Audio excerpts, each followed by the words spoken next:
শনিবার পূর্ণ রাষ্ট্রীয় মর্যাদায় শেষকৃত্য সম্পন্ন হল প্রয়াত প্রাক্তন প্রধানমন্ত্রী মনমোহন সিংহের। সকালে প্রাক্তন প্রধানমন্ত্রীর দেহ নিয়ে আসা হয় যমুনা নদীর ধারে পূর্ব নির্ধারিত নিগমবোধ ঘাটে।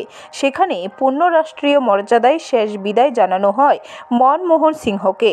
নিগমবোধ ঘাটে শনিবার তার শেষকৃত্যের সময় উপস্থিত ছিলেন সোনিয়া গান্ধী, রাহুল গান্ধী, প্রিয়াঙ্কা গান্ধী, মল্লিকার্জুন খড়গে সহ কংগ্রেসের অন্য নেতারা। রাষ্ট্রপতি দ্রৌপদী মুর্মু, প্রধানমন্ত্রী নরেন্দ্র মোদী, উপরাষ্ট্রপতি জগদীপ ধনকর, বিজেপি সভাপতি জেপি নাড্ডা, কেন্দ্রীয় স্বরাষ্ট্রমন্ত্রী অমিত শাহ, প্রতিরক্ষা মন্ত্রী রাজনাথ সিং এবং অন্য বিজেপি নেতারাও উপস্থিত ছিলেন সেখানে।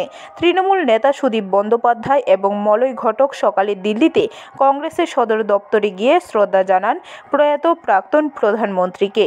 ভুটানের প্রধানমন্ত্রী শেরিং তোবগেও এসেছিলেন মনমোহনকে শ্রদ্ধা জানানোর জন্য। পড়শি পাহাড়ি রাষ্ট্রে থিম্পু সংলগ্ন একটি বৌদ্ধ গুম্ফায় বিশেষ প্রার্থনার আয়োজন করা হয়েছে। প্রয়াত প্রাক্তন প্রধানমন্ত্রীকে শ্রদ্ধা জানাতে ভারতের সমস্ত দূতাবাস এবং উপদূতাবাসে ভুটানের পতাকা শনিবার অর্ধনমিত রাখার সিদ্ধান্ত নিয়েছে ভুটান সরকার। মরিশাস সরকারও এ দেশে তাদের দূতাবাস এবং উপদূতাবাসগুলিতে সূর্যাস্ত পর্যন্ত পতাকা অর্ধনমিত রাখার সিদ্ধান্ত নিয়েছে।